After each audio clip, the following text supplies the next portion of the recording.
ओम शांति। साकार मुरली 14 दिसंबर 2020। मीठे बच्चे, तुम्हारे दुख के दिन अब पूरे हुए। तुम अब ऐसी दुनिया में जा रहे हो जहां कोई भी अप्राप्त वस्तु नहीं। प्रश्न: किन दो शब्दों का राज तुम्हारी बुद्धि में होने कारण पुरानी दुनिया से बेहद का वैराग्य रहता है? उत्तर: उतरती कला और चढ़ती कला का राज तुम्हारी बुद्धि में है। आधा कल्प हम उतरते आए, अभी है चढ़ने का समय। बाप आए हैं नर से नारायण बनाने की सत्य नॉलेज देने। हमारे लिए अब कलयुग पूरा हुआ, नई दुनिया में जाना है, इसलिए इससे बेहद का वैराग्य है। गीत: धीरज धर मनवा। ओम शांति। मीठे मीठे रूहानी बच्चों ने गीत सुना। रूहानी बाप बैठ समझाते हैं। यह एक ही पुरुषोत्तम संगम युग है, जबकि कल्प कल्प बाप आकर रूहानी बच्चों को पढ़ाते हैं, राजयोग सिखलाते हैं। बाप रूहानी बच्चों को कहते हैं मनवा अर्थात आत्मा। हे आत्मा, धीरज धरो। आत्माओं से बात करते हैं। इस शरीर का मालिक आत्मा है। आत्मा कहती है मैं अविनाशी आत्मा हूँ, यह मेरा शरीर विनाशी है। रूहानी बाप कहते हैं मैं एक ही बार कल्प के संगम पर आकर तुम बच्चों को धीरज देता हूँ कि अब सुख के दिन आते हैं। अभी तुम दुख धाम रौरव नर्क में हो। सिर्फ तुम नहीं हो, परंतु सारी दुनिया रौरव नर्क में है। तुम जो मेरे बच्चे बने हो, रौरव नर्क से निकलकर स्वर्ग में चल रहे हो। सतयुग त्रेता द्वापर पास हो गया, कलयुग भी तुम्हारे लिए पास हो गया। तुम्हारे लिए यह पुरुषोत्तम संगम युग है, जबकि तुम तमो प्रधान से सतो प्रधान बनते हो। आत्मा जब सतो प्रधान बन जाएगी तो फिर यह शरीर भी छोड़ेगी।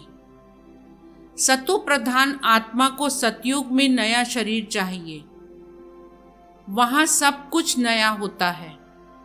बाप कहते हैं बच्चे अब दुख धाम से सुख धाम में चलना है, उसके लिए पुरुषार्थ करना है। सुख धाम में इन लक्ष्मी नारायण की राजाई थी। तुम पुरुषार्थ कर रहे हो नर से नारायण बनने का। यह सत्य नर से नारायण बनने की नॉलेज है। भक्ति मार्ग में हर पूर्णमासी पर कथा सुनते आए हो, परंतु वह है ही भक्ति मार्ग, उसे सत्य मार्ग नहीं कहेंगे। ज्ञान मार्ग है सत्य मार्ग। तुम सीढ़ी उतरते उतरते झूठ खंड में आते हो।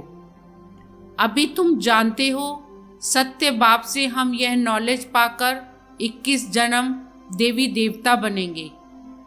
हम थे, फिर सीढ़ी उतरते आए। उतरती कला और चढ़ती कला का राज तुम्हारी बुद्धि में है। पुकारते भी हैं हे बाबा, आकर हमको पावन बनाओ। एक बाप ही पावन बनाने वाला है।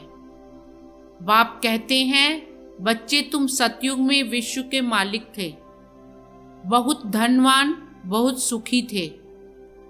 अभी बाकी थोड़ा समय है। पुरानी दुनिया का विनाश सामने खड़ा है। नई दुनिया में एक राज, एक भाषा थी, उसको कहा जाता है अद्वैत राज। अभी कितना द्वैत है, अनेक भाषाएं हैं। जैसे मनुष्यों का झाड़ बढ़ता जाता है, भाषाओं का भी झाड़ वृद्धि को पाता जाता है। फिर होगी एक भाषा। गायन है ना, वर्ड की हिस्ट्री ज्योग्राफी रिपीट। मनुष्यों की बुद्धि में नहीं बैठता। बाप ही दुख की पुरानी दुनिया को बदल सुख की नई दुनिया स्थापन करते हैं। लिखा हुआ है प्रजापिता ब्रह्मा द्वारा डिटिज्म की स्थापना। यह है राजयोग की पढ़ाई। यह ज्ञान जो गीता में लिखा हुआ है, बाप ने जो सम्मुख सुनाया, वह फिर मनुष्यों ने भक्ति मार्ग के लिए बैठ लिखा है, जिससे तुम उतरते आए हो। अभी भगवान तुमको पढ़ाते हैं ऊपर चढ़ने के लिए। भक्ति को कहा ही जाता है उतरती कला का मार्ग। ज्ञान है चढ़ती कला का मार्ग। यह समझाने में तुम डरो मत। भल ऐसे भी हैं जो इन बातों को न समझने कारण विरोध करेंगे, शास्त्रवाद करेंगे, परंतु तुमको कोई से शास्त्रवाद नहीं करना है। बोलो, शास्त्र, वेद, उपनिषद व गंगा स्नान करना, तीर्थ आदि करना, यह सब भक्ति कांड है। भारत में रावण भी है बरोबर, जिसकी एफिजी जलाते हैं। वैसे तो दुश्मनों की एफिजी जलाते हैं अल्पकाल के लिए। यह इस एक रावण की ही एफिजी हर वर्ष जलाते आते हैं। बाप कहते हैं, तुम गोल्डन एजेड बुद्धि से आयरन एजेड बुद्धि हो गए हो। तुम कितने सुखी थे। बाप आते ही हैं सुखधाम की स्थापना करने। फिर बाद में जब भक्ति मार्ग शुरू होता है तो दुखी बनते हैं। फिर सुखदाता को याद करते हैं, वह भी नाम मात्र, क्योंकि उनको जानते नहीं। गीता में नाम बदल दिया है। पहले पहले तुम यह समझाओ कि ऊंच से ऊंच भगवान एक है। याद भी उनको करना चाहिए। एक को याद करना, उसको ही अव्यभिचारी याद, अव्यभिचारी ज्ञान कहा जाता है। तुम अभी ब्राह्मण बने हो तो भक्ति नहीं करते हो। तुमको ज्ञान है, बाप पढ़ाते हैं, जिससे हम यह देवता बनते हैं। दैवी गुण भी धारण करने हैं। इसलिए बाबा कहते हैं, अपना चार्ट रखो तो मालूम पड़ेगा हमारे में कोई आसुरी गुण तो नहीं है। देह अभिमान है पहला अवगुण, फिर दुश्मन है काम। काम पर जीत पाने से ही तुम जगत जीत बनेंगे। तुम्हारा उद्देश्य ही यह है। इन लक्ष्मी नारायण के राज्य में कोई अनेक धर्म थे नहीं। सतयुग में देवताओं का ही राज्य होता है। मनुष्य होते हैं कलयुग में, हैं भल वह भी मनुष्य, परंतु दैवी गुणों वाले। इस समय सब मनुष्य हैं आसुरी गुणों वाले। सतयुग में काम महाशत्रु होता नहीं। बाप कहते हैं, इस काम महाशत्रु पर जीत पाने से तुम जगत जीत बनेंगे। वहां रावण होता नहीं। यह भी मनुष्य समझ नहीं सकते। गोल्डन एज से उतरते उतरते तमो प्रधान बुद्धि बने हैं। अब फिर सतो प्रधान बनना है। उसके लिए एक ही दवाई मिलती है। बाप कहते हैं, अपने को आत्मा समझ, बाप को याद करो, तो जन्म जन्मांतर के पाप भस्म हो जाएंगे। तुम बैठे हो पापों को भस्म करने, तो फिर आगे पाप नहीं करना चाहिए, नहीं तो वह 100 गुना बन जाएगा। विकार में गए तो 100 गुना दंड पड़ जाएगा। फिर वह मुश्किल चढ़ सकते हैं। पहला नंबर दुश्मन है यह काम।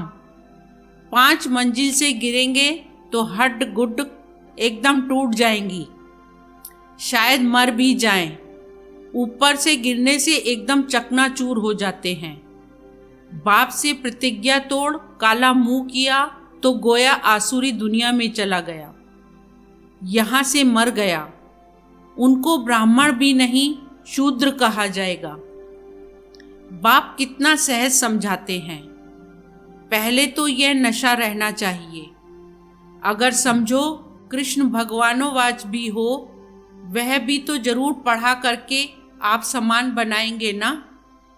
परंतु कृष्ण तो भगवान हो न सके, वह तो पुनर्जन्म में आते हैं। बाप कहते हैं, मैं ही पुनर्जन्म रहित हूँ। राधे कृष्ण लक्ष्मी नारायण अथवा विष्णु एक ही बात है। विष्णु के 2 रूप लक्ष्मी नारायण और लक्ष्मी नारायण का ही बचपन है राधे कृष्ण।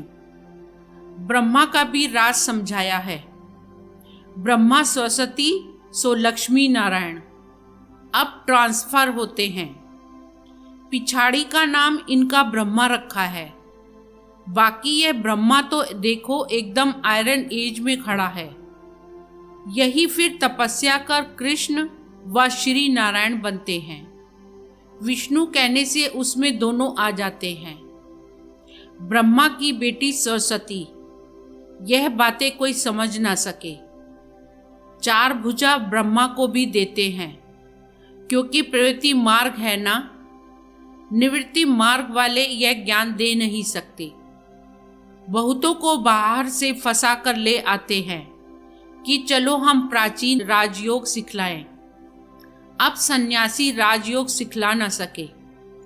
अब ईश्वर आए हैं। तुम अब उनके बच्चे ईश्वरीय संप्रदाय बने हो। ईश्वर आए हैं तुमको पढ़ाने, तुमको राजयोग सिखला रहे हैं। वह तो है निराकार। ब्रह्मा द्वारा तुमको अपना बनाया है। बाबा बाबा तुम उनको कहते हो। ब्रह्मा तो बीच में इंटरप्रेटर है, भाग्यशाली रथ है। इस द्वारा बाबा तुमको पढ़ाते हैं। तुम भी पतित से पावन बनते हो। बाप पढ़ाते हैं मनुष्य से देवता बनाने। अभी तो रावण राज्य आसुरी संप्रदाय है ना, अभी तुम ईश्वरीय संप्रदाय बने हो, फिर दैवी संप्रदाय बनेंगे। अभी तुम पुरुषोत्तम संगम युग पर हो, पावन बन रहे हो। सन्यासी लोग तो घर बार छोड़ जाते हैं। यहाँ बाप तो कहते हैं भल स्त्री पुरुष घर में इकट्ठे रहो। ऐसे मत समझो स्त्री नागिन है, इसलिए हम अलग हो जाएं तो छूट जाएंगे। तुमको भागना नहीं है, वह हद का सन्यास है जो भागते हैं। तुम यहाँ बैठे हो, परंतु तुमको इस विकारी दुनिया से वैराग्य है। यह सब बातें तुम्हें अच्छी रीति धारण करनी है, नोट करना है और परहेज भी रखनी है। दैवी गुण धारण करने हैं। श्री कृष्ण के गुण गाए जाते हैं ना, यह तुम्हारी एम ऑब्जेक्ट है। बाप नहीं बनते, तुमको बनाते हैं। फिर आधा कल्प के बाद तुम नीचे उतरते तमो प्रधान बनते हो।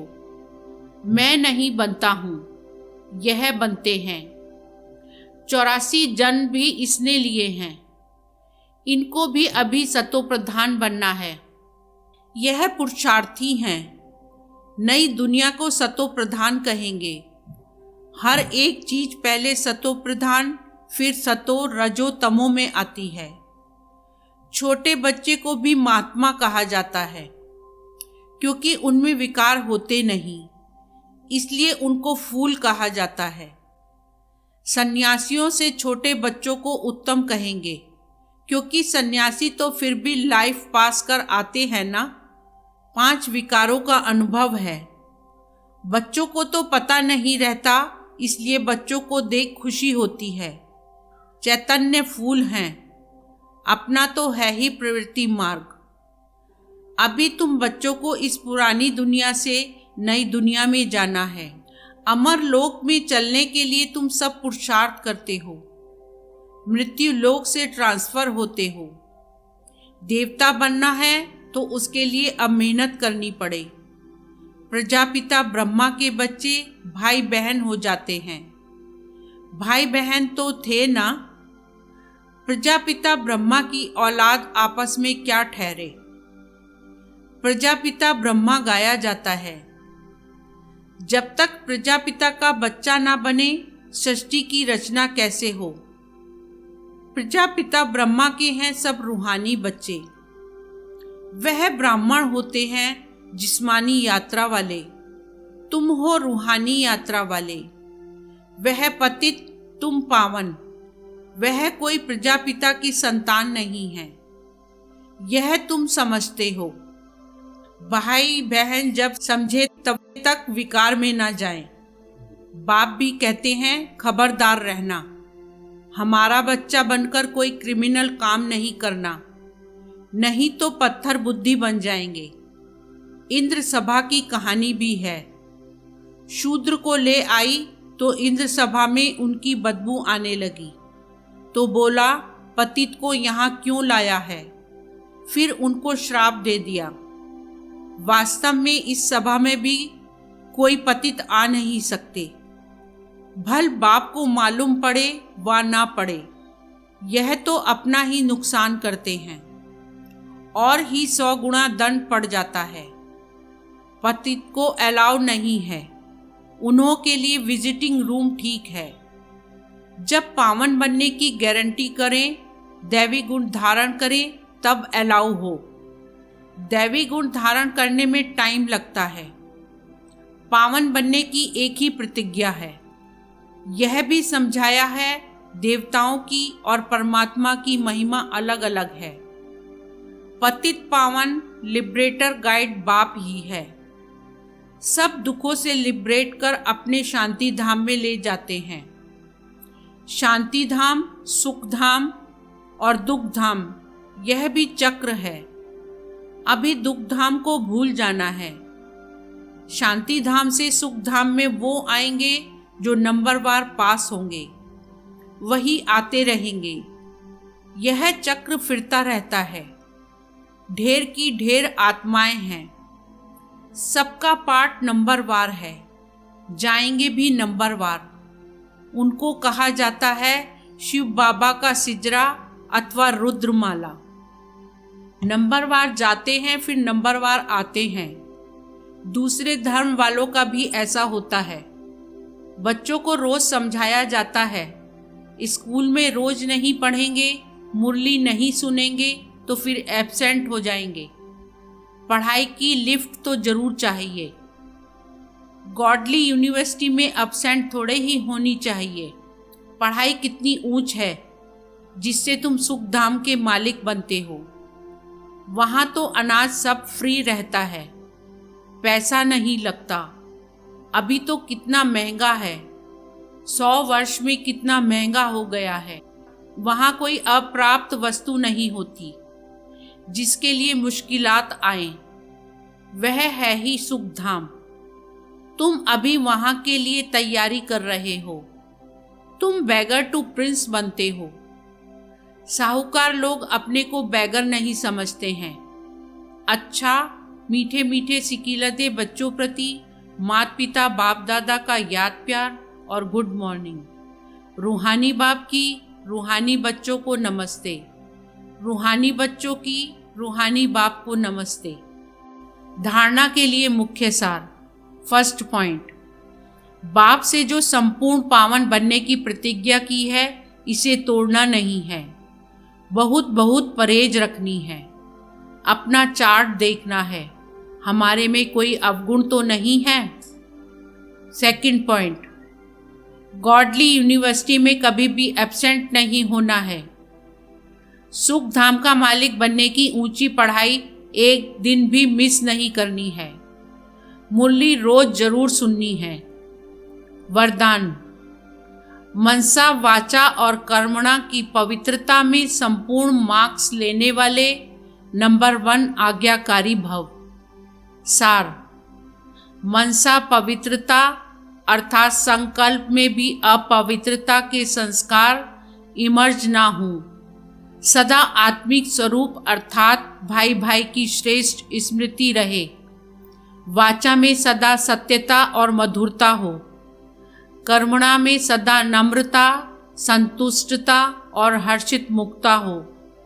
इसी आधार पर नंबर मिलते हैं और ऐसे संपूर्ण पवित्र आज्ञाकारी बच्चों का बाप भी गुणगान करते हैं। वही अपने हर कर्म से बाप के कर्तव्य को सिद्ध करने वाले समीप रतन हैं। स्लोगन, संबंध संपर्क और स्थिति में लाइट बनो, दिनचर्या में नहीं। ओम शांति।